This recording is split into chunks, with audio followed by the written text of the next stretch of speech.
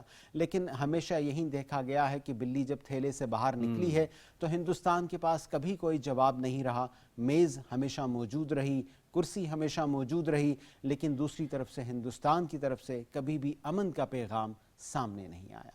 ٹھیک ہے، ایڈوکیٹ عتیق الرسول صاحب، آپ کو سچویشن دیکھیے آپ نے کہ سید علی گیلانی جب ان کا انتقال ہوتا ہے تو اس وقت ہم دیکھتے ہیں کہ ہندوستانی فوج ایکٹیو ہو جاتی ہے اور وہ جا کر حصار ان کے گھر کے گرد باندھ لیتی ہے، اور جس طرح ان کی وصیت تھی اس کے مطابق انہیں شہداء قبرستان میں سپرد خاک بھی نہیں ہونے دیا جاتا، اور انہیں جو حیدر پورہ ہے وہاں پہ ان کی تدفین ہوتی ہے۔ ایسے ہی اگر ہم دیکھیں پروفیسر عبدالغنی بھٹ کے حوالے سے بھی تو انتظامیہ بالکل اس کو سمجھ نہیں آ رہی تھی کہ کس طرح سے کیا جائے، اور انہوں نے سب کچھ ہی شٹ ڈاؤن کر دیا، سب کچھ لوگوں کو قریب نہیں آنے دیا۔ اس سے ہمیں کیا پتہ چلتا ہے کہ کس قدر خائف ہے ہندوستان کی حکومت، ہندوستان کی ریاست اور یہ قابض انتظامیہ؟ اگر آپ حریت رہنماؤں کی یا جو کشمیری لیڈرز ہیں ان کی زندگی اور ان کی وفات اور پھر ان کی وفات کے بعد کے معاملات کو اگر دیکھیں تو آپ کو یہ سمجھ آتا ہے کہ جو ان کی لائف میں ایفرٹس رہیں کشمیریت کے حوالے سے، کشمیریوں کے حوالے سے، کشمیریوں کی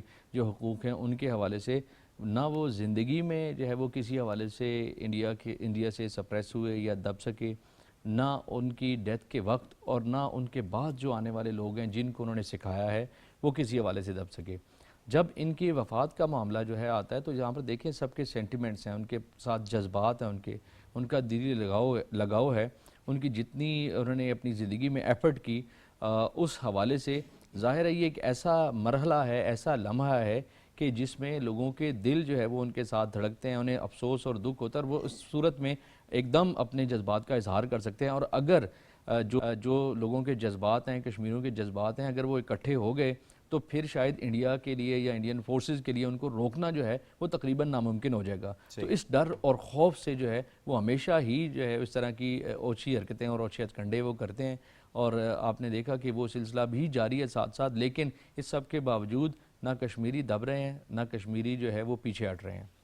صحیح ہے ڈاکٹر صاحب، میں آپ کو اس میں شامل کروں گا، ذرا فرمائیے گا کہ کس قدر سافٹ فیس ان کا پروفیسر عبدالغنی بھٹ کا رہا ہے، اور انٹرنیشنلی اگر دیکھا جائے اس سٹرگل کو جس طرح سے پورٹرے کرنے کی کوشش کی جاتی ہے کہ یہ تو عام سٹرگل ہے اور یہ عام سے ہی بات کرنا جانتے ہیں، کشمیریوں نے اپنے سافٹ فیسز کو کس قدر دنیا کے اندر جو ہے اکنالج کروایا، اور خاص طور پہ ایسے سافٹ فیسز کے اوپر انڈیا کا یہ رویہ، اور بعد میں پھر وہ نارملسی کی بات کرتے ہیں کہ جی کشمیر میں تو سب اچھا ہے، سب نارمل ہے، تو کس قدر کلائی کھل جاتی ہے، کس قدر ایکسپوز ہو جاتا ہے انڈیا ایسے مواقعوں کے اوپر؟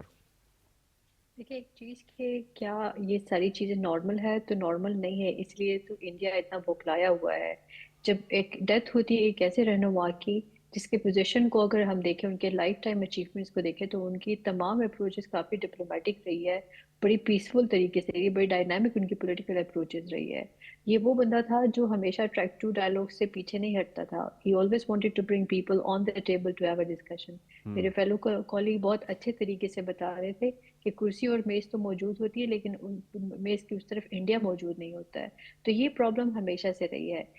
بھٹ صاحب جو تھے وہ ایک پروفیسر تھے، جانے مانے نام ہے، کوئی ایسا چھوٹا بندہ نہیں تھا جس سے ان کو ڈر نہ لاحق ہو کہ لوگ ان کے ساتھ کھڑے ہونے میں کہیں بوکلائیں گے یا گھبراہٹ ہوگی. تو انڈیا کی گھبراہٹ دنیا نے دیکھی ہے. آج میں جب چیک کر رہی تھی ان کے ڈیتھ کے بعد تو I think most of the Indian media has also written about it. International media has also touched upon it. تو ان کا نام کوئی چھوٹا نام نہیں تھا. لیکن ان کی ڈیتھ پہ ان کے جو حریت کے لیڈرز ہیں ان کو اٹینڈ نہ کرنے کا، ان کو گھر پہ لاک کرنے کا، I think this is something that is unveiling India in a very bad fashion. اور انڈیا کی جو ایک گھبرانے کی وجہ سے ان کی جو حرکتیں ہیں، جو گندی اور اوچھی حرکتوں پہ انڈیا آ جاتا ہے تو وہ دنیا کے سامنے کھل کے آ رہی ہے. ان کو ڈر کس بات کا ہے جب ان کی ڈیتھ ہی ہو چکی ہے؟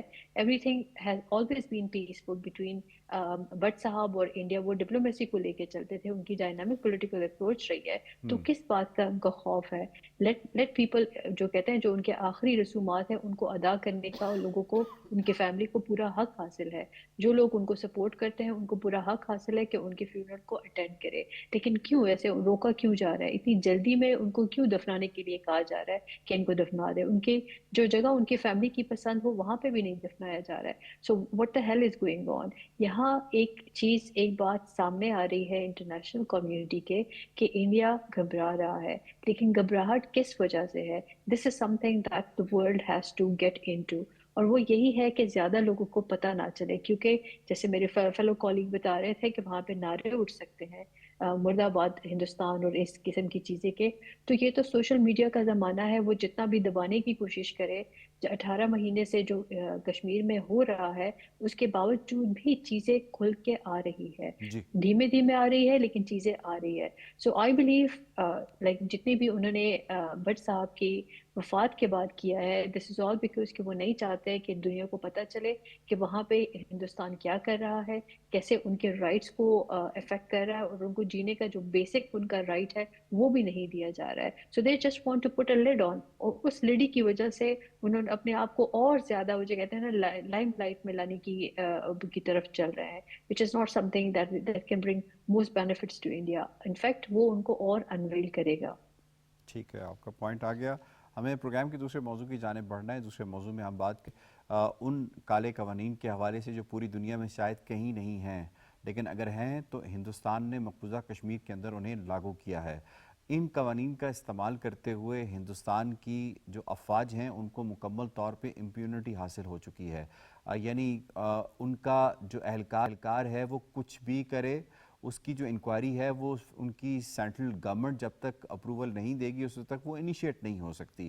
اور اگر کوئی اس طرح کی انکوائری ماضی میں ہوئی ہے تو اس کا نتیجہ یہی نکلا ہے کہ ان کو وہاں سے ٹوٹلی جو ہے وہ ایک بلینکٹ قسم کا جو ہے وہ ریلیز مل چکا ہے، اور کسی قسم کی وہ قانون کے کٹہرے میں نہیں آ سکے. اسی طریقے سے اگر ہم ان کالے قوانین کے حوالے سے بات کریں جنہیں عرف عام میں کہا جاتا ہے ایفسپا، پی ایس اے، یو اے پی اے، ان کا استعمال جو ہے نہ صرف عام کشمیریوں پہ کیا جاتا ہے، ان شخصیات کے اوپر بھی کیا جاتا ہے جس میں سرکردہ کشمیری رہنما ہیں، جن میں اگر ہم دیکھیں تو جو حریت کی آلموسٹ ساری کی ساری قیادت جو ہے ان کو ان کالے قوانین کا سامنا ہے. نہ صرف ان کو سامنا ہے بلکہ ان کے خاندانوں کو ان کالے قوانین کا سامنا ہے. اس کے ساتھ ساتھ ان شخصیات کو بھی جو بظاہر ہندوستان کی وفاداری کے حوالے سے جانے جاتے ہیں، ان کو بھی اگر مرعوب کرنا ہے تو انہی قوانین کا استعمال کیا جاتا ہے. ان قوانین کا استعمال آخر ہندوستان کو اس کی اجازت کس طرح سے مل رہی ہے؟ اسے روکنے والا کیا کوئی نہیں ہے؟ اس کا امپیکٹ مقبوضہ کشمیر کی معیشت، معاشرت کے اوپر کس قدر اور خاص طور پہ سائیکلوجیکلی کتنا پڑ رہا ہے، اس پر ذرا ہم ڈیٹیل میں آج کے پروگرام میں بات کرنے کی کوشش کریں گے. اور خاص طور پہ جو ہندوستان کی عدالتیں ہیں کس قدر وہ ہینڈ اینڈ گلوز ہیں اس فاشسٹ رجیم کے ساتھ، جو کہ اس میں کچھ نہیں کر پا رہی اور وہ اپنی معذوری کا اظہار بار بار کرتی نظر آ رہی ہیں. اس پر بات کریں گے. سب سے پہلے ایک رپورٹ ہے وہ شیئر کرتے ہیں آپ سے.